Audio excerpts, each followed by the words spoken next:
Уберите от экранов детей, беременных женщин и нервных родственников. Здесь матерятся. Матерятся, но не все, хочется сказать. Некоторые матерящиеся отсутствуют. Привет, меня зовут Татьяна Фельгенгауэр, мой воображаемый друг. Рядом это Иван Филиппов, которого вы прекрасно знаете. Пожалуйста, не забывайте, что мы тут рядом с вами каждый понедельник в подкасте «Ваня, не матерись». Есть разные способы нас поддержать. Еще сегодня прекрасный повод, чтобы побыть с нами, потому что сегодня 40-й выпуск подкаста, стрима «Ваня, не матерись». У нас будет сегодня много крутых тем. Поговорим и про Америку, и не про Америку, и про Украину, Россию, про ПАСЕ поговорим обязательно. Короче говоря, я верю, что Иван материализуется здесь вот буквально совсем скоро. Напомню, что есть патреоны у нас с Иваном, есть закрытый телеграм-канал специально для проекта «Ваня, не матерись». Короче говоря, можем давать стартовую отбивку.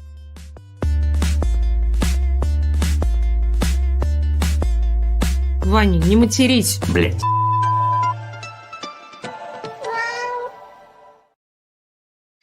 Ну, конечно, отдельное приветствие для дорогого Твича. Спасибо большое, что не только смотрите нас на Ютубе, но и заглядываете к нам на Твич. Это очень приятно. Количество зрителей там увеличивается, и их уже можно посчитать не по пальцам одной руки, а двух. Это здорово и классно. Итак, на самом деле главная тема, международная тема, за которой все внимательно следят, это вовсе не очередные заявления Дональда Трампа, а как раз отсутствие некоторых заявлений Дональда Трампа по поводу того, что происходит внутри Соединенных Штатов Америки. И я говорю, конечно же, в первую очередь про то, что происходит в Миннеаполисе, потому что агенты ICE, вы, я уверена, помните, что в прошлый понедельник мы говорили об этой ситуации, в очередной раз убили человека. И это уже не первое такое убийство. Сотрудники пограничного патруля США в минувшую субботу, еще и месяца не прошло после убийства Рене Гуд, убили мужчину в Миннеаполисе. Это медбрат, его зовут Алекс Претти, он гражданин США. Он жил в Миннеаполисе, работал в местной больнице для ветеранов, и ему было 37 лет. Кадры того, как это все происходило, очень широко разошлось, там, причем с разных ракурсов. Видно, что просто толпа агентов держит лежащего мужчину, они буквально расстреливают его. Там, конечно, сразу начались истории про то, что якобы у него, значит, он угрожал агентам, там оружие и прочее, прочее. Но если вы подписаны на телеграм-канал Игоря Слабых, юриста из США, он очень внимательно следит за этой ситуацией, то вы, конечно же, видели, что есть аффидевит, есть свидетельство, такое, это судебное свидетельство, да, это как буквально показания, женщины, которая была свидетельницей, которая очень близко видела все, что происходит. И она, свидетельствует, что никакой угрозы со стороны Алекса Претти не было, и его просто буквально в упор расстреляли. Протесты последовали незамедлительно. И что и как дальше будет в Миннеаполисе, совершенно непонятно, потому что история в том, что федеральные власти и Минюст, и Генпрокуратура, они на стороне ICE. То есть уже начались истории про то, что там, значит, вот все эти протестующие, они там учиняют бунт, восстание, террористы, ужас, кошмар, что сам этот Алекс Претти тоже был каким-то очень нехорошим человеком. Кстати, родители Алекса Претти сделали официальное заявление и обратились ко всем с просьбой распространить правду об их сыне, потому что федеральные власти пытаются представить его преступником буквально. И они борются за память своего сына, за его честное имя. Надо сказать, что здесь, выступили уже в связи со всем тем, что происходит в Миннеаполисе. Это во-первых, не первое убийство, во-вторых, протесты длятся уже довольно давно, и эти рейды ICE, они тоже длятся довольно давно, уже вызвали даже реакции бывших президентов США. И эта штука довольно редкая, если не сказать небывалая. Смотрите, Иван Филиппов пришел. Да, Иван, да, это я. где Я вернулся, ты простите. был? Простите великодушно, мне нужно было доделать одно дело. Так, что мы уже успели обсудить? Да, я дала экспозицию, потому что произошло в Миннеаполисе с убийством Алекса Претти. Дошла до момента, что ситуация зашла настолько далеко, что ее уже комментирует бывший президент США, что вообще-то Да, что вообще прямо довольно редкость. нетипично. Да, А тут и заявление Барака и Мишель Обамы, и заявление Билла Клинтона. Да. Ну, потому что, слушай, я сегодня читал «Гардиан», в котором была статья о том, что один из университетов проводил симуляцию, один из американских университетов в прошлом году проводил симуляцию того, как бы с чего бы теоретически могла начаться гражданская война в Соединенных Штатах. И эта симуляция, пишет «Гардиан», абсолютно один в один совпадает с тем, что сейчас происходит в Миннеаполисе. А именно конфликт федеральной власти, то есть штата, и центральной власти. И это на самом деле, ну как бы я тоже, честно говоря, не очень верю в гражданскую войну в Соединенных Штатах, но все-таки та жесть, которая происходит, причем второй раз в одном и том же городе, причем второй раз совершенно, ну как бы вот по кадрам разобранная журналистами ситуация, в которой видно у человека в руках телефон. Он не представляет никакой угрозы. Он в штате, в котором можно носить оружие. Оружие не у него в руках. Его убивают. Единственная этому причина – абсолютно вопиющая некомпетентность этих самых долбоебов из ICE. Это, ты знаешь, я в Твиттере мельком увидел, там этот главный полицейский городской говорит, что у нас за несколько лет там типа 800 суперопасных задержаний было. Мы ни одного не убили. А почему вы за месяц убили 2? Потому что полицейских учат. Полицейских учат. А Вайс, как мы в прошлый раз рассказывали, набрали натурально по объявлению. Но как они будут расхлебывать то, что они набрали по объявлению, совершенно непонятно, потому что очевидно, что федеральная власть идет в клинч. Ни федералы, ни власти штата уступать как будто бы не собираются. Но, кстати, это вопрос. Там параллельно идет огромное количество судебных разбирательств. Более того, раскол есть и внутри республиканцев. Это, кстати, довольно любопытно. Та самая история с пистолетом, типа, а что же у него с собой было оружие? Это история, которая довольно любопытно раскалывает республиканцев, которые... Надо сказать, главные лоббисты. Ношения оружия. Конечно. Абсолютно. И National Rifle Association уже как бы прокомментировала Трампа и сказала, что типа как бы право у него, это законом разрешено. В чем дело? Надо сказать, что вот я вижу в комментариях, зачем с армейским тяжелым пистолетом и 3 магазинами пришел на митинг, захотелось, потому что, ну, как бы у них натурально есть это право. Они, не спрашивайте меня, как бы, хорошо это или плохо. Я отношусь к американцам и оружию примерно так же, как, мне кажется, все вменяемые люди. Ну, то есть это туши свет, бросай гранату. Но если у него есть право его носить, он его берет и носит. И как бы, может быть, у него там вообще бы Desert Eagle, пистолет этот огромный был бы. Если законы штата разрешают, ну, значит, он идет куда хочет с этим гребаным оружием. Его нельзя за это убивать. Более того, республиканская партия годами рассказывала про то, что нельзя убивать людей и как бы нельзя ограничивать право людей на ношение оружия. А на республиканских всяких митингах, съездах и так далее регулярно появлялись люди с не то что с тяжелыми пистолетами, а с штурмовыми винтовками. Я тоже бы сказала их никто не убивал.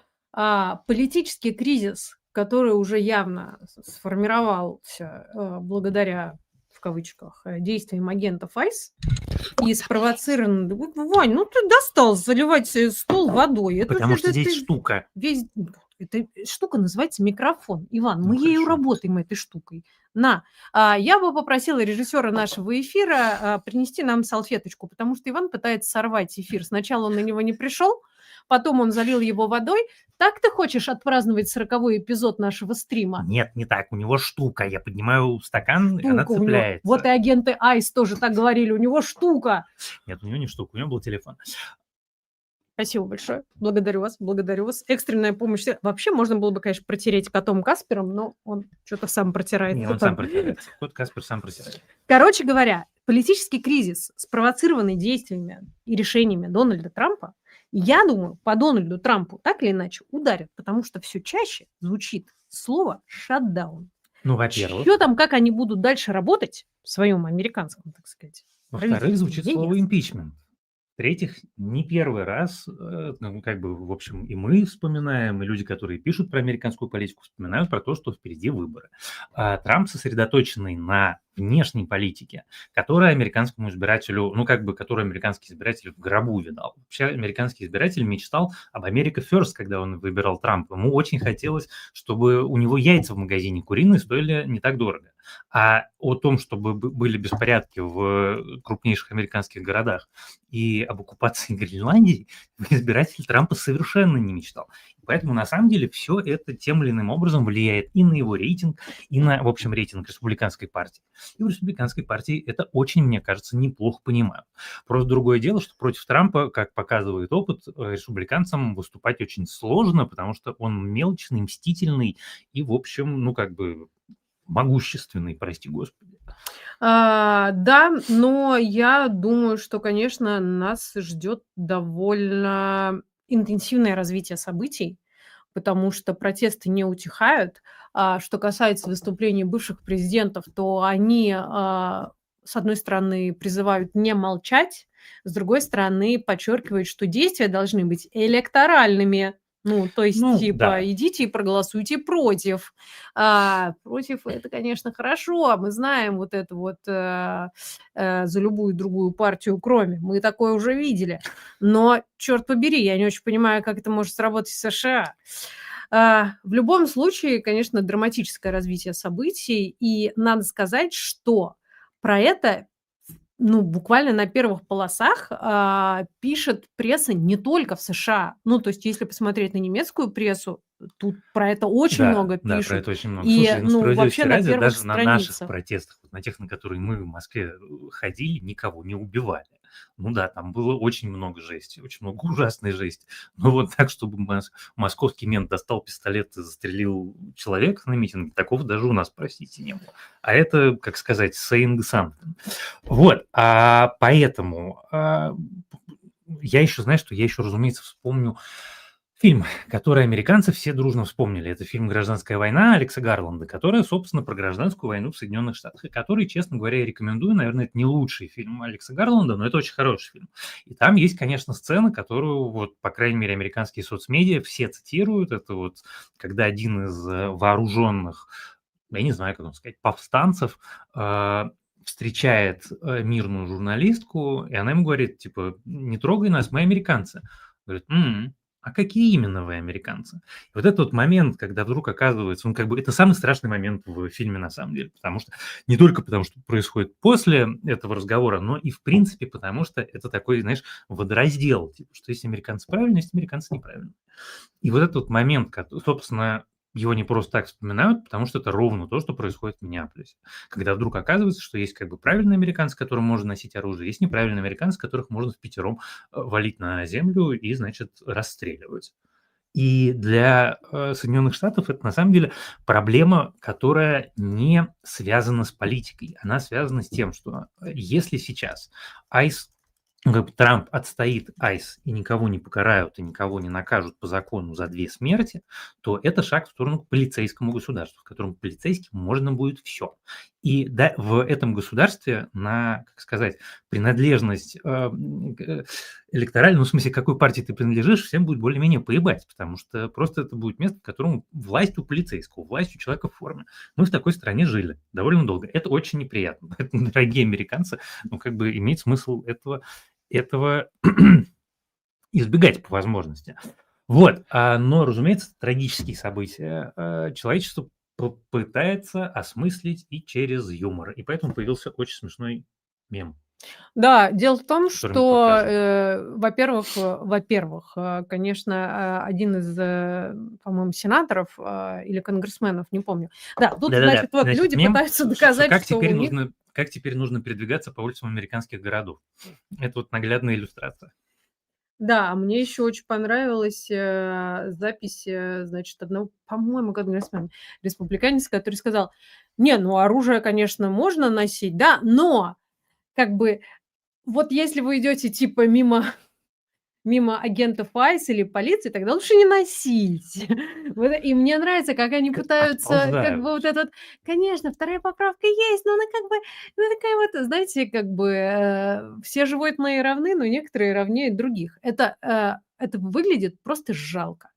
Если честно, то, как, некоторые политики пытаются сейчас отползти от этой всей ситуации и сказать, что это значит, люди сами виноваты, что их убили, а агенты действовали по правилам и все правильно делают. Вот, не знаю, что с этим будет, а главное, я не знаю, эм, я не знаю, как на это отреагирует, ядерная аудитория Трампа.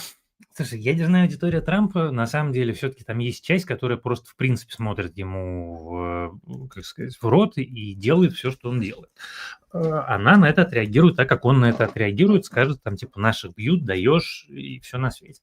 Какая-то более вменяемая часть, конечно, потихонечку отваливается. И то, что у республиканской партии дела сейчас не веселые, и то, что у Трампа рейтинг сейчас невысокий, это, в общем, все тоже такие довольно очевидные вещи.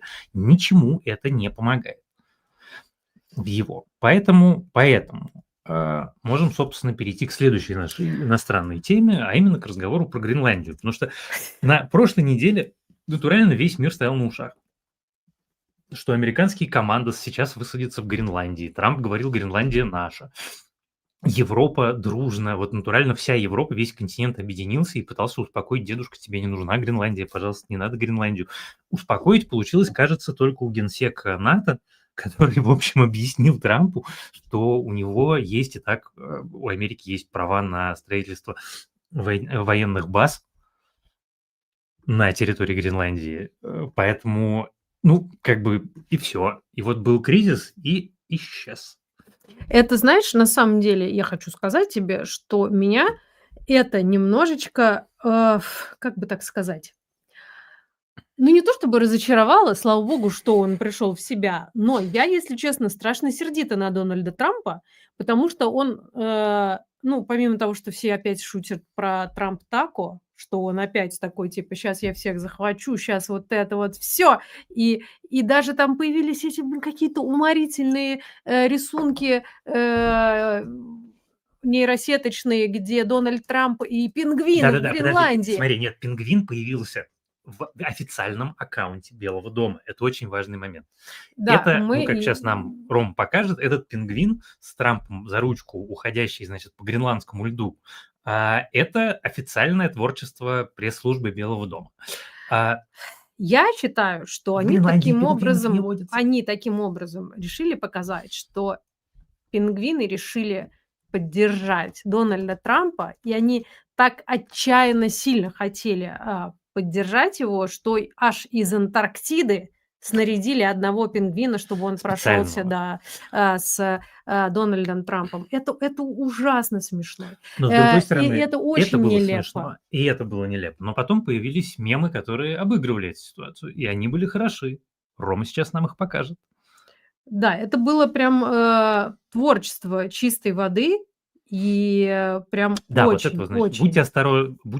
Австрия, будь осторожна, он идет к тебе следующим. Это мой любимый. Это прям вот шикарный. Да, очень Знаменитые при австрийские кенгуру. сопровождают вот, тоже хороший пингвин, который закопал Дональда Трампа. Но я хочу сказать, что, вот чисто от себя, почему я была так раздосадована. Вот это вот все народное творчество мне, конечно, ужасно нравится, это мило, это здорово и хорошо. Но дело в том, что мы с Ильей Шумановым записали совершенно гениальный рассказ про Гренландию. Ну, типа, что там на самом деле есть ценного?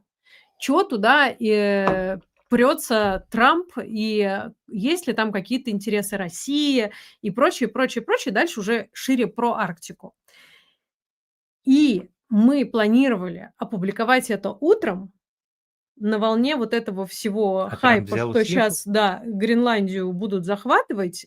И мы объясняем, типа, чего там могло приглянуться Трампу. А он взял и такой дал заднюю. Я такая: "Блин, собака, ты мне просто все алгоритмы попутал, все мои названия, все мои обложки мимо из-за того, что ты передумал и, значит, тебя закопал пингвин". Но Я это говорю к все-таки, чему? Я это говорю к чему? Если вы не посмотрели тот выпуск, пожалуйста, посмотрите, потому что там есть уморительно смешной рассказ Ильи Шуманова о том, что связывают Гренландию и Россию. Очень неожиданные вещи, если честно. снег, холод, Нет, мрак, нет, отсутствие перспектив. нет, нет, Иван, ты не Окей. угадаешь. Это 2 достаточно приятные вещи, кстати. Тебе обе понравятся. Я потом тебе М, расскажу. Окей, хорошо. Хорошо. Вот, так что посмотрите, если еще нет. Но, если вы думаете, что на этом история с Гренландией закончилась, то, конечно, нет. Потому что буквально сегодня появилось сообщение, что нет, ну, военный сценарий все еще на столе. Я думаю: "Боже мой, в этой администрации есть хоть по какому-то вопросу определенность и понятность, Ну, что слушай, в том, как происходит". они относятся к Путину, мне кажется, там более-менее единодушие. Нет? Нет, тоже нет, там Рубио есть. Не знаю, непонятно, непонятно. Ну да, возможно. Короче говоря, на этом мы завершаем, тему, связанную с США и с Дональдом Трампом, хотя Дональд Трамп и США еще появятся, в обсуждении переговорного процесса и, возможного или невозможного мирного урегулирования. Мы еще вам расскажем также про, нытьё зетников, потому что без них не бывает ничего. Оно в Все-таки, этот вы раз очень понимаете, это забористое, честно, это прямо интересно. ну и, конечно же, мы обсудим состав делегатов ПАСЕ. Блять. Да, но все это произойдет буквально через 1,5 минуты, У нас друзья. рекламная пауза. Первая в нашем выпуске. Ваня, не матерись. Блять. Сложно не материться, когда привычные сайты или приложения толком не работают из-за бесконечных блокировок. Надежный и проверенный VPN нам всем помощь. К сожалению, бесплатные сервисы справляются все хуже. Так что мы рекомендуем обратить внимание на VPN от команды разработчиков из независимого петербургского медиа «Бумага». Они позаботились о том, чтобы VPN давал вам самое нужное – скорость, стабильное подключение и вежливую техподдержку. В отличие от многих других сервисов на российском рынке, у PaperVPN есть собственное приложение. Его можно скачать в том числе в App Store и Google Play. Достаточно настроить приложение один раз, и дальше VPN можно включать в одно нажатие. Важный момент. Если у вас уже есть VPN, PaperVPN все равно может пригодиться, как резервный. Роскомнадзор периодически душит одни VPN, пока другие работают. PaperVPN полезен не только тем, кто в России, но и тем, кто давно уехал. У сервиса есть российская локация, и это значит, что можно спокойно заходить на госуслуги или в банковские приложения, которые за границей могут не открываться. Вот мне, например, все равно нужен доступ на почту России, чтобы получать очередную хуйню, которую мне шлет Роскомнадзор. Одной подпиской на PaperVPN может пользоваться любое количество людей, а на безлимитном тарифе нет ограничений и по объему трафика. Достаточно оформить одну подписку, и вы сможете подключить к VPN всю семью или друзей. Никаких переплат и ограничений по устройствам и гигабайтам. Цены на тарифы PaperVPN стартуют от 120 рублей в месяц, но выгоднее всего оформить новый безлимитный тариф на 2 года. А с нашим промокодом VNM вы получите скидку 10%. Подключайтесь сами и зовите друзей. И важное напоминание – покупать VPN в России абсолютно легально. Так что покупайте и устанавливайте PaperVPN, и пусть хотя бы одним поводом материться будет меньше.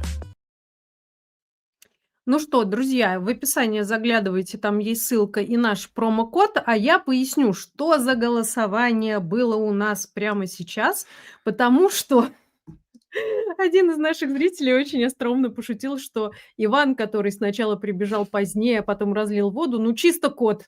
Ну чисто кот. Поэтому Я мы не спорю. голосовали. Иван Филиппов, наш котяра или наш слоняра? Я проголосовал за кота. Все правильно. Большинством голосов мы постановили, что Иван Филиппов наш котяра. Кот Каспер, соведущий этого подкаста, здесь рядом, подремывает, следит, что там и как. Вроде как пока замечаний нет, это значит, что мы продолжаем. И я напомню, что ваши лайки и подписки для нас очень важны. Переходим к очень большому разговору, связанному с тем, что как будто бы переговоры, а, бывшие на паузе, скажем так, Да. продолжились. Немного, если честно, неожиданно. Не знаю, Ваня, насколько для тебя это было внезапно или нет, но для меня это стало легкой неожиданностью. Но так или иначе, Владимир Зеленский рассказал об этих переговорах в Абу-Даби, сказал, что проблемных вопросов стало меньше, и более того заявил, что документ о гарантиях безопасности США готов на 100%. Следующий раунд должен состояться вот буквально Буквально на совсем днях. скоро, либо в течение этой недели, либо 1 февраля. Слушай, но мне не показалось, что эта новость неожиданной, потому что очевидно, что американская администрация очень давит, причем давит и на Москву, и на Киев, чтобы начались какие-то переговоры. Меня очень обрадовало, что переговоры были, ну, как бы, не знаю, для меня тот факт, что Россия не отправила на переговоры Мединского, означает, что Путин относится к этому, по крайней мере, хоть как-то серьезно, потому что если бы нужно было, ну, как бы это все саботировать, то улетел бы Мединский. А так улетели какие-то конкретные люди, которые разговаривают, в общем, тоже совершенно, как сказать, ориентированными на результаты Рахамией и Будановым. И понятно, что это, как сказать, что это более, судя по всему, простите, понятно, здесь нельзя говорить, судя по тому, что говорит российская сторона, украинская сторона, американская сторона, это действительно были как бы полезные переговоры. Мы точно можем понять две вещи. Первое, это мельком проскочило, что обсуждается очередной обмен пленными, что на самом деле хорошо, как бы понятно, это не конец войны, но это важно и хорошо. Второе, что не обсуждался или, по крайней мере, не был дообсужден до какого-то результата, единственный оставшийся камень преткновения, который как бы формулируется как дух Анкориджа, ну как бы параметры, зафиксированные Путиным и Трампом на Аляске, а именно вывод украинских войск с украинского Донбасса и до сих пор не оккупированного российской армией. По этому вопросу никакого прогресса нет, а этот вопрос российская пропаганда, ну, как бы российские официальные лица называют центральным. Поэтому, с одной стороны, как бы хорошо, что американцы говорят такие немножко странные вещи, типа, что в какой-то момент за обедом, это в Аксиос было, в какой-то момент за обедом члены делегации выглядели как старые друзья. Я честно признаюсь, я Сомнительно. как-то не уверен, что украинская сторона как-то с особенным симпатией относится к своим российским партнерам, мягко скажем. Поэтому в это я, пожалуй, не верю. Но то, что это были какие-то какой-то вменяемый разговор, который принесет какую-то пользу, кажется, это так.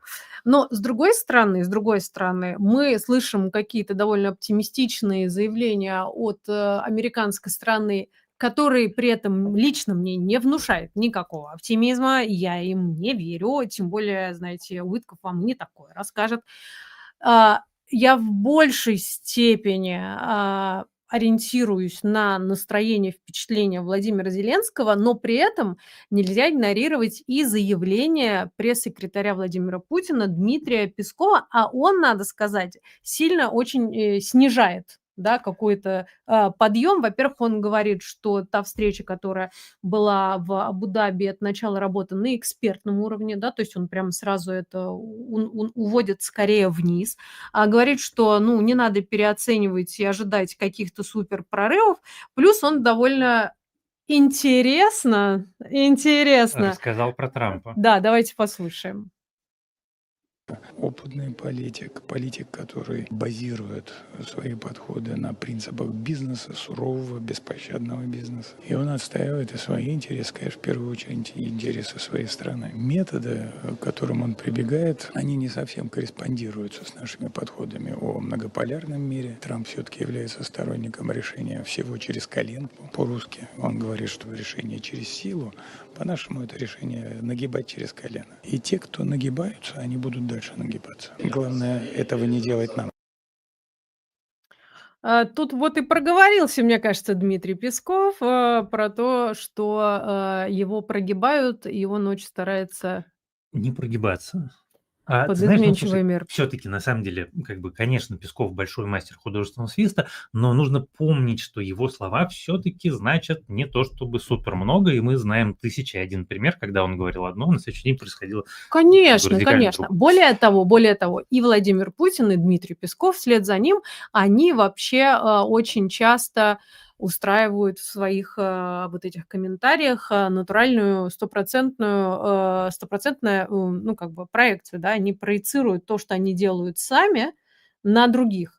И если честно, когда Дмитрий Песков рассказывает про то, что, значит, вот Трамп всех ломает через колено и все делает силой, мне хочется сказать, послушайте, по-моему, это Владимир Путин все делает силой и пытается всех сломать через колено, и дошел в этом довольно быстро до прям-таки террористических Ну, в методов общем, да, ведения про которые мы войны. как раз сейчас и будем разговаривать. Слушай, на секунду ну, наверное, про это нужно сказать. Зетники тоже реагируют на новости про переговоры в Абу-Даби.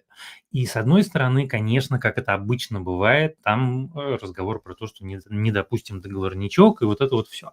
Но при этом вот уже не один и не два Z-канала я встретил, которые говорят, что, ну, как бы надо смотреть все-таки правде в глаза, что да, действительно, российская армия рано или поздно, ну, как домучает этот кусок Донбасса. Это, кстати, правда. Это с этим я, пожалуй, соглашусь. Другое дело, что они говорят, что это может занять от полугода в супероптимистичном сценарии до, в общем, 1,5 лет или 2 лет. И будет стоить, ну, российской армии, окей, этого они уже не говорят, это я могу сказать, потому что мы про это сейчас тоже будем отдельно говорить. Будет это стоить десятки тысяч жизней российских военнослужащих, честно говоря, если не сотни, когда речь идет про что-то больше года. Поэтому вопрос в цене. Владимиру Путину ок платить эту цену, но как бы, не знаю, может быть, кто-то может донести до него эту мысль, нет?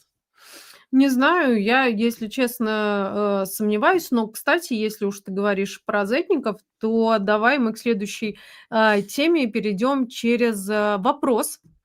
Я напомню, что у нас есть, закрытый телеграм-канал для тех, кто финансово поддерживает проект "Ваня, не матерись". Мы там всякие внутрички, видео вешаем, фотографии, кот Каспер там что то комментирует. А еще мы перед, каждым эфиром собираем там, вопросы и комментарии. Так вот, один из вопросов к сегодняшнему эфиру звучит, так: как, зетники оправдывают удары по инфраструктуре и отключение электричества, тепла, воды в Украине? Вспоминают ли они еще, что идет так называемое освобождение жителей Украины, или про это уже все забыли? Смотрите, там есть 3 школы мысли. Первое: все правильно, надо больше, надо уничтожать энергетику, надо бить по теплостанциям, надо загонять в каменный век, потому что пока, значит, Украина в тепле, у них нет никаких резонов сдаваться, а так у них будут резоны сдаваться. Это первая школа мысли. Она, наверное, превалирует. Вторая школа мысли примерно следующим образом формулируется, что да, конечно, это очень грустно, что страдают мирные, но нужно понимать, что самый Белгород тоже сидит без света и тепла. Опять-таки, вторая. Значит, третья школа мысли говорит, что вообще-то мы собираемся освобождать украинцев от укронацистов, и очень странно думать, что удары по энергостанциям, теплостанциям как бы вызовут симпатию к нам с их стороны. Но это меньшинство, их не очень много, они есть. Те, кто говорят, что, в общем, странно бить по освобождаемым людям, что это нечеловеческие условия, что там старики, женщины, дети малые. Но этого все-таки совсем мало. Ну, в любом случае, мы в прошлый понедельник немного начали об этом рассказывать. За неделю ситуация стала сильно хуже. Морозы не уходят, тепло не появляется, и, постоянно публикуют какие-то новые записи, что происходит, в украинских городах, и в том числе в Киеве, потому что в Киеве сидят без света, без тепла, люди, Десятки тысяч десятки людей тысяч на людей. морозе. И потом И это же очень важно, это же не просто вот как бы, как я читаю это же не просто вот стало холодно. Это ты живешь, когда вообще у тебя нету тепла. И вот это вот видео с этими самыми маленькими близнецами, которых мама поднимает наверх, неработающие лифты, истории про то, что если ты окажешься в лифте и в этот момент выключится электричество, неизвестно на сколько времени, то неизвестно, что с тобой будет, про лежачих больных и стариков, живущих на высоких этажах. Это такая бесконечная просто панорама человеческого горя, которая абсолютно рукотворна, и мы как бы знаем, чьими руками оно творится, и это вызывает, ну, как бы какие-то, честно говоря, уже чувства невероятные. При том, что все стараются помогать, какие-то страны отправляют генераторы, там работают вот эти World Kitchen, я смотрю бесконечно в Твиттере. Я сегодня в Твиттере прочитал корреспондент Washington Post, который сейчас находится в Киеве, рассказывает, что она, значит, записи делает только карандашом, потому что от холода чернила в ручке замерзают. И это вот как бы у нас в Берлине было сколько? Меньше недели этот блэкаут, и какой-то был ужас для всех. А люди живут уже не первую неделю в условиях жесточайшего мороза, и каждый день российская армия снова и снова бьет по отремонтированным ТЭЦ, по новым каким-то гражданским объектам. И это такой государственный терроризм в самом совершенно чистом, кристально чистом виде. Да, тут спрашивает кто-то из наших зрителей, да, один из зрителей спрашивает, есть ли какие-то сборы и какая-то помощь от Германии с генераторами и прочим необходимым для жителей Украины. Конечно, здесь есть огромное количество фондов и организаций. Вот только несколько, 2-3 дня назад одна из таких общественных организаций из Кёльна анонсировала помощь на 2 миллиона евро, и они предоставят на энергетическую поддержку. Германия очень старается помогать, мне кажется, по всем направлениям, так же, как и многие другие европейские страны. И есть частные сборы, есть общественные сборы такие по фондам, по всяким организациям. Я лично участвовала в нескольких спектаклях, весь сбор от которых шел именно на покупку генераторов. Так что да, все стараются помочь. Вот. А я 31 декабря буду выступать в Дюссельдорфе. Там будет встреча со мной, на которую продаются билеты, и точно так же все вырученные средства пойдут на покупку зарядных станций для Украины в рамках проекта «Энергия для жизни». Так что да, у нас таких программ действительно очень много. Вот, ну и если вы в Дюссельдорфе, то обязательно приходите на встречу с Иваном. Мне Да. кажется, дело Приходите. полезное, и 15:00. заодно можно будет пожертвовать на хорошее, правильное дело. Еще я хочу обратить внимание в связи с всем происходящим, тоже вопрос из нашей группы. Собственно, что там твои пациенты?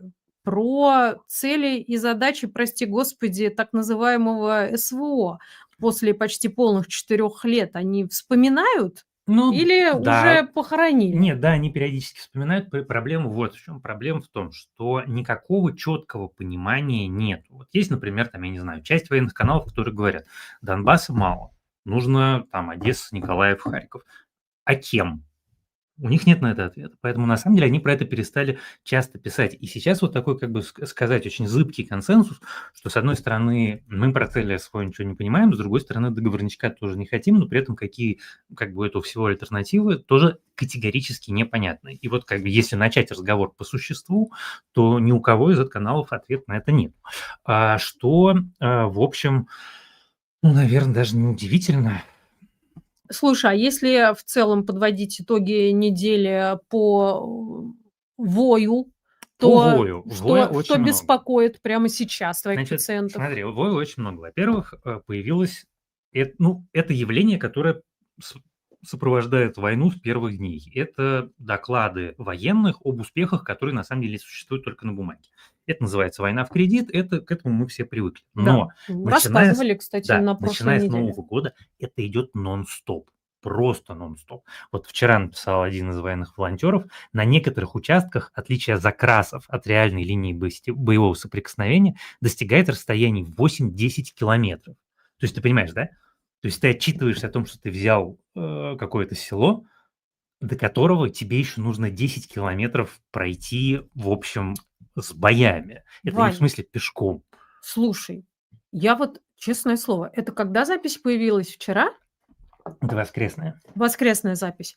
Мы в прошлый понедельник с тобой обсуждали буквально дословную запись. То есть это они каждый день об одном и том же Нет, пишут? это новые, это разные Ну, то есть направления. я имею в виду об одной и той же проблеме, Да, и просто она все не пишут решается. одинаковыми словами. Да, и она становится сильно хуже. Почему?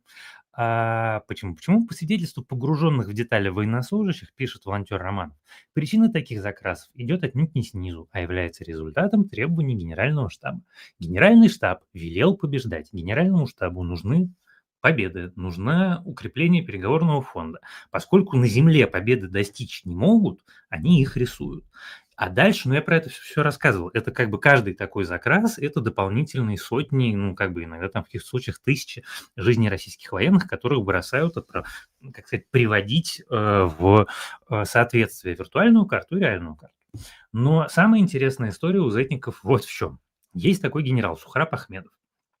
Нужно понимать, что за время полномасштабной войны случаев, когда генерала по-настоящему наказали за крупные потери, нету.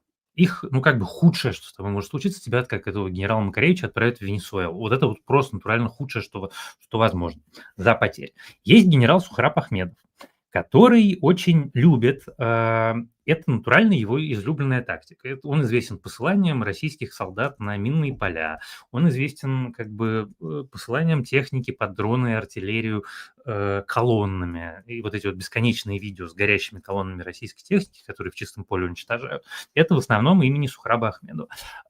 Z-сообщество его не то что не любит, оно его искренне ненавидит за штурм Павловки, за штурм Угледара, за бездарное командование 20-й армии на Купинском участке фронта и отправку в один конец морпехов на Покровский. Это я процитировал канал «Рыбарь» на секундочку. Так вот, его на некоторое время уводили с фронта, а потом вернули. И он сразу же сжег новую колонну у Доброполья. Это колонна, там сколько, 20 с чем-то единиц техники, которые просто отправили в чистое поле, где их, собственно, сожгли. И дальше начинается очень интересная история. Говорят, что решением лично Путина Ахмедова, который, между прочим, герой России, от командования отстранили, но не уволили, не убрали. А дальше, значит, зетники страшно праздновали, что вот генерал Мясник, его убирают, наконец-то, ура, ура, Владимир Владимирович. Но заменить его неким. И В поэтому, смысле? а вот в прямом смысле. Там его же генералов неким, хоть жопой жри. а вот неким. Ахмедов по-прежнему остается исполняющим обязанности по причине затягивания процесса подбора кандидатуры на замену. Может, никто не хочет ехать? Очень может быть, хотя вряд ли. Значит, поскольку Ахмедов не просто так, очевидно, стал генералом, то он сделал следующую вещь. Мне очень хочется про это рассказать, потому что это прям охуенно. Ахмедов распространил среди командиров анкету и предложил в обязательном порядке каждому комбригу, заместителям, командирам батальонов и штурмовых отрядов, начальникам артиллерии и оперативных отделов в форме рапорта на имя командующего группировки ответить на предложенные вопросы. А предложенные вопросы типа «Хорошо ли я командовал?» Это я сейчас не буду, там 14 вопросов. Кто похвалит меня лучше всех? А теперь, внимание, нюанс. Он до сих пор исполняет обязанности командующего. Все люди, которым он отправил эту анкету, находятся в его подчинении. И, соответственно, цитирую, понятно, что для своих офицеров он начальник, пока стоит на должности. Пока Ахмедов является для всех указанных офицеров начальником, никто из подчиненных в этом анкетировании не посмеет написать что-то такое, что дискредитировало бы Ахмедова, ибо каждый офицер понимает, что он будет немедленно наказан. Способов наказания много, и все они имеют один печальный исход. Имеется в виду билет в один конец в штурмовые подразделения. Но это еще не все. Это уже на самом деле само по себе, мне кажется, замечательная история. Но самая, вишенка на торте вот в чем. Одной из всерьез рассматриваемых на замену кандидатур является Рустам Мурадов, автор трагических угледарских штурмов морпеховскими колоннами в феврале 2023 года. То есть, в лучшем случае для зетников одного генерала Мясника поменяют на другого генерала Мясника. И тут вот какой вопрос. Его задает волонтер Романов. А президент Российской Федерации, верховный главнокомандующий Владимир Владимирович Путин в курсе, что его решение о снятии с должности Ахмедова СС до сих пор не исполнено и активно саботируется. То есть, понимаешь, эта система выстроена таким образом, что даже когда Путин сказал снять генерала, генерал там сидит и прекрасно себя чувствует. Это же охуительно. Это прекрасно. Ну, реально, это замечательная история. Она, мне кажется, очень, такая, ну, показательная. Вот всё, что вы хотели знать. И знаешь, и тут надо читать новости, которые сегодня опубликовали со ссылкой, сейчас найду источник, про армию России. Что она, значит, вошла в мировую тройку лидеров по военной мощи. Э, на 3-м месте расположился Китай. Первую строчку заняли США. Смотри, если мы говорим про боеспособность, армия, которая ведет 4 года войну, и в которой есть живые люди, которые 4 года выживали, вне всяких сомнений гораздо эффективнее и боеспособнее любой другой армии. Но при этом мы говорим про армию, которая до сих пор не взяла Купянск, который как бы якобы был взят в декабре. Война меньше, чем через месяц. Война будет идти уже 4 года. Результат на табло, в общем, известно какой. В списке, поименном списке погибших, который, ну, как бы в лучшем случае, наверное, половина от настоящих потерь, а может быть и меньше, уже больше 160 тысяч имен. Ну, как бы есть некое ощущение, что могущество слегка отклеилось. Кроме того, это я сейчас не говорю про военные ВПК. Я сегодня в канале утром публиковал видео, которое, правда, российские каналы его обрезают. Это украинское видео, на котором видно, как везет штурмовую группу. Значит, с Урала срезали крышу, срезали практически все, сняли те самые двери. И там сидит группа штурмовиков, которые, в общем, прилетел к ним один дрон, и все. Нету бронетехники. Нету как бы бронетехники даже иногда не в том смысле, что ее нет физически, а в том смысле, что той бронетехники, которую можно было бы использовать в таких условиях на фронте, нету. Крутятся как могут, потому что Генштаб говорит, что нужны победы, и всех гонят вперед, они там, идут и умирают. Слушай, скажи, а у тебя нет? У меня просто вот, сколько мы, 40 эпизодов с тобой уже провели, нашего стрима «Ваня, не матерись». У тебя нет впечатления, что твои пациенты ноют об одном и том же по кругу? Да, конечно, есть. Более того, я про это регулярно говорю. Вот я сейчас ходил к Ксюше Лученко. в ее программу «Нетрадиционные ценности», и, значит, там как раз ровно про это рассказывал. Это же самое важное, что про них надо понять, что о каких проблемах они говорили в 2022 году, те же самые проблемы как бы остались в 2026. Ничего не меняется. Они пытаются привлечь внимание.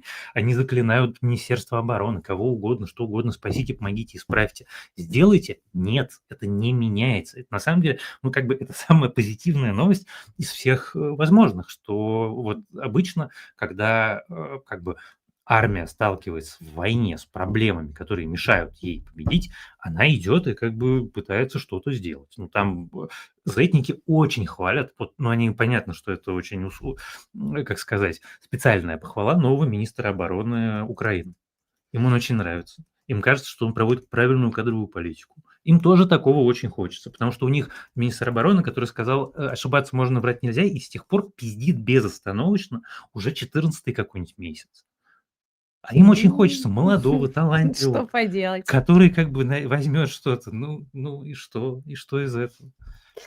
Ой, господи, боже мой. Так, друзья мои, мы сейчас на 30 секунд, 20 секунд прервемся и перейдем к десерту. А на десерт у нас с вами сформированный, так сказать, состав делегатов российских. ПАСЕ. Блять. Спасибо, что смотрите и слушаете подкаст «Ваня, не матерись». Поддержите наш проект. Платеж можно оформить с любой карточки. Это безопасно, так как мы всего лишь иностранные агенты. Оформляя донат, вы получите доступ в закрытую группу в Телеграм. Мы с Ваней уже ждем вас там.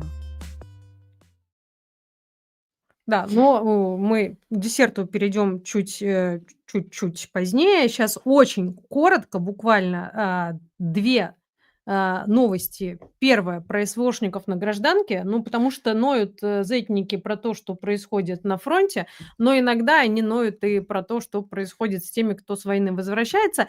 И меня сегодня восхитила, конечно, новость, которую я прочитала в издании Фаридейли. Обязательно подписывайтесь. Значит, в Кремле рассказали о 250 тысячах безработных, вернувшихся с войны, но потом удалили это из новостей. Что-то случилось. Был заголовок: около 250 тысяч ветеранов СВО остаются нетрудоустроенными, заявил Новиков. А стало: десятки тысяч ветеранов СВО остаются нетрудоустроенными. Ну, так вот, как смогли, так и как-то это все дело смягчили. Ты знаешь, я сейчас добавлю, как сказать, маленький нюансик. Ветеранов СВО будет фактически невозможно уволить. Правительство одобрило соответствующий законопроект. Предлагаемые изменения предусматривают предоставление ветеранам преимущественного права остаться на работе при сокращении штата или численности сотрудников. Вот эта новость, она очень хорошо дополняет то, что ты рассказала, потому что просто никто на работу брать не будет, потому что их нельзя будет уволить.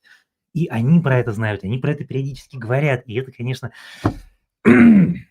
Ну да, вот, значит, это первая новость, которая, привлекла наше внимание. А вторая история, она, конечно, прекрасна, потому что она касается, крестового похода российских властей против, интернета. И а там именно прекрасно выступает президент Боярский. президент чего? Ой, господи, депутат. Депутат. Нет, не пугай. Президент чего? Депутат Нету президента в Боярский, России. депутат Боярский Депутат требует, Боярский. чтобы россияне выключали в туалете свет после использования, в смысле выключали VPN. Дословная цитата. «Захотел ты зайти в запрещенный Инстаграм? Зайди, посмотри, выключи VPN. Захотел посмотреть что-то на YouTube? Включил VPN, посмотрел, выключил. Если кому-то нестерпимо хочется позвонить по WhatsApp, позвоните, но потом выключите, потому что вы живете с включенным VPN, если вы живете с включенным VPN, все усилия государства, потраченные на то, чтобы подросток не столкнулся с группами смерти, террористами, педофилами, сводятся на нет. На вопрос о том, при чем тут все вышесказанное, Боярский ответил прямо. Причем все такие уверенные, пока не дадут свои кровные украинским мошенникам, представившимся майором Слубянки. Все блокировки вводятся ради вашей безопасности. От этого поток сознания охуел даже до сообщества, потому что я, на самом деле, наткнулся сегодня первым делом на эту цитату у беглого украинского политика Олега Царева, который пытался найти какую-то логику. Он говорит, как бы реклама VPN запрещена, при этом сами VPN не запрещены. А зачем вы Инстаграм закрываете, если сами же говорите, что в него можно зайти через VPN? Ну, как бы какое-то подобие разума оно может быть? Нет, не может, мы знаем ответ. Я не знаю, я когда слушаю вот эти вот речи Сергея Боярского, депутата Государственной Думы, он там в профильном комитете заседает, я все равно всегда думаю, вот его папа Михаил Боярский дома всегда тоже в шляпе или иногда снимал? Не знаю. Вот это единственное, о чем я думаю, глядя на Сергея Боярского и его вот эти вот инфовысеры.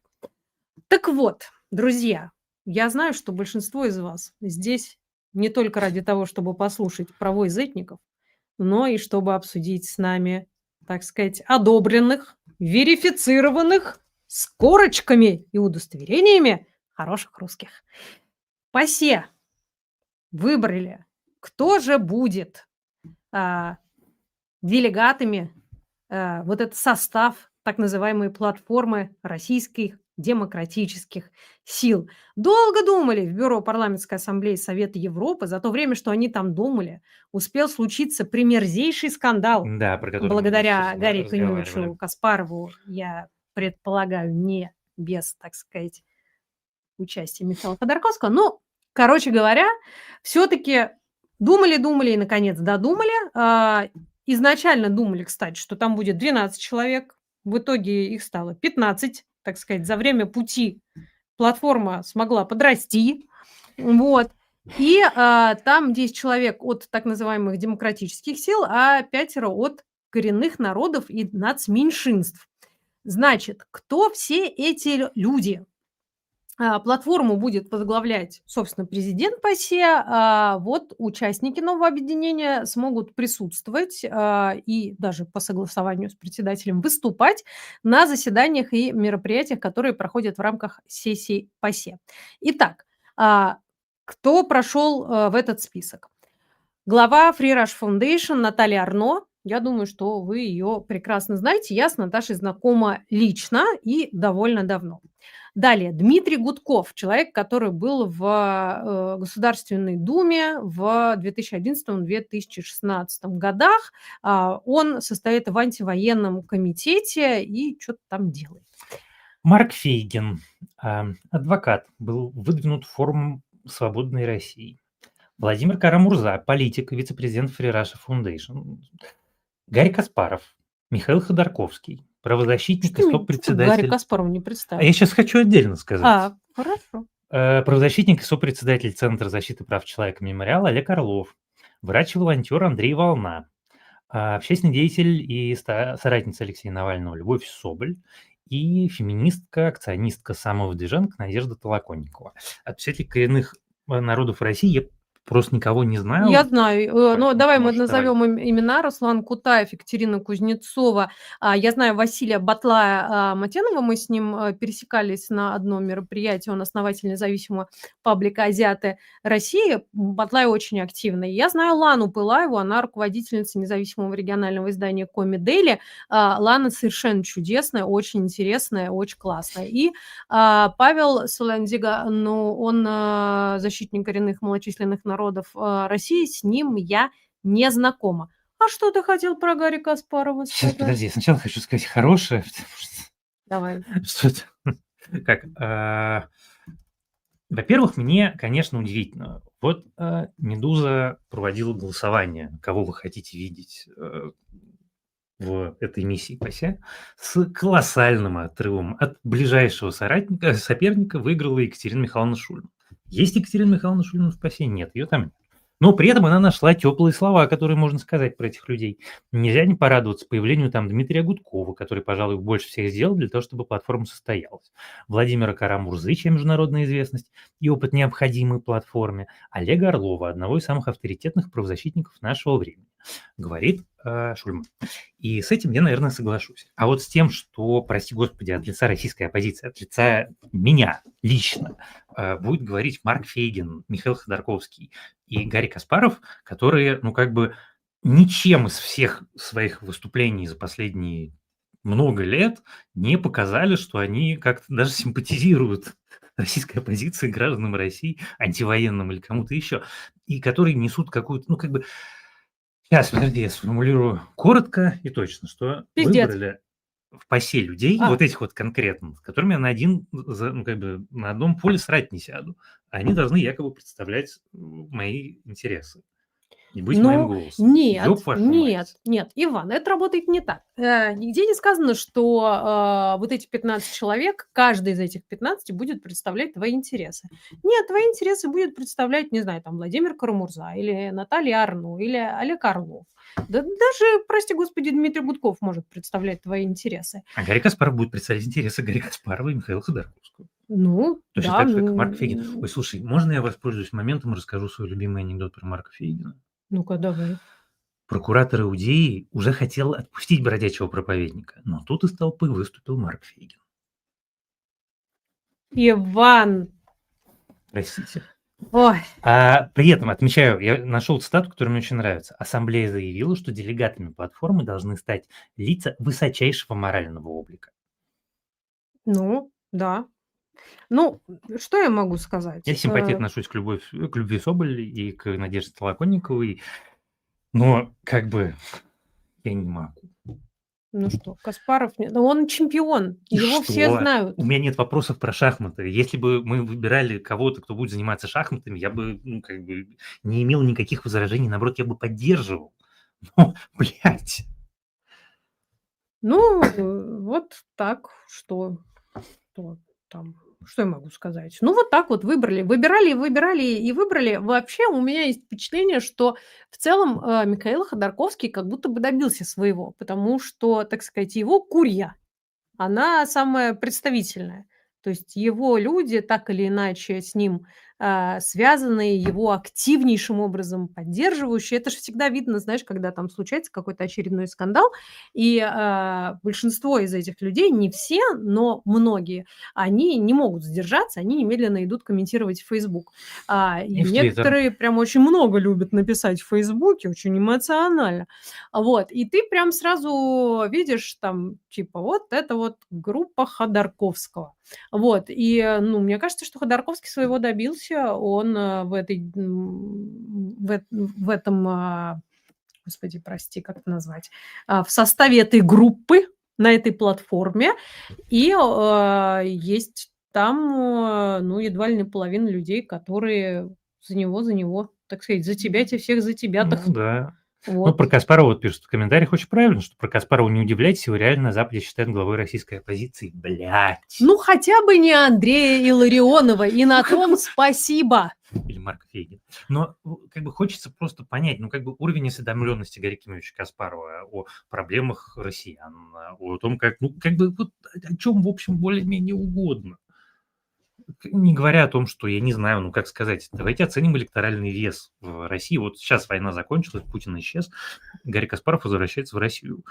Давайте попробуем теоретически представить, что он как он выступит на выборах. Представили? Представили. Это очень похоже на, знаешь, что когда, о господи, когда Удальцова выпустили из тюрьмы, и те самые всякие придворные журналисты писали про то, что вот вышел настоящий лидер российской оппозиции. И мы такие сидели с лицом, такие, блядь, что вы пишете, что это вообще такое? Ну, что я могу сказать? Во-первых, тебе предлагают не гнать на Фейгина. Нет уж, простите. Во-вторых, конечно, справедливо напоминают, что там будет ротация, и она там, кстати, будет в довольно высоком темпе происходить.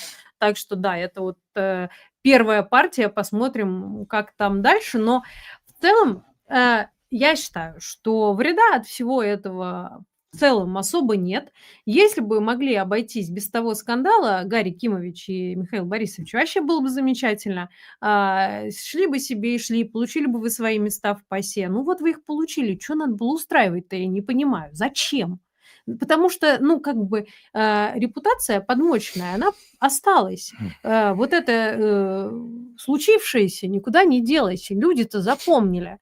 И теперь все будут говорить, не Гарри Каспаров, человек, который защищает мои интересы в ПАСЕ, а Гарри Каспаров, который наезжает на Владимира Карамурзу совершенно безобразно в парижском ресторане. И защищает интересы Михаила Ходорковского в ПАСЕ. Зачем это все было? Зачем? Непонятно. Вот. И просто снизили общие, как мне кажется, ну, люди, которые все эти разборки затеяли, мне кажется, они снизили общее ожидания, доверие, впечатления. И, ну, люди просто смотрят на это и начинают иронизировать, начинают относиться к этому несерьезно, они шутят над этим всем. Вот, при том, что вообще реально какого-то представительства у россиян, которые уехали, у антивоенных россиян, которые остались в стране, как бы вот такой, ну, как бы настоящая работа, она очень нужна, особенно с Европой и с Америкой. Ну, как бы там, в общем, наверное, сейчас не с кем особенно работать, но тем не менее, как-то от этого, честно говоря, всего очень-очень тоскливо. Да, ну, короче говоря, здесь можем вам показать только кадры из классического кино, потому как Отражают. как еще это комментировать? Заграница нам поможет. Запад с нами. Вот, за границей нам поможет, Запад с нами, и слава богу, что я могу сказать. Но честно хочу сказать, что ругаться может каждый.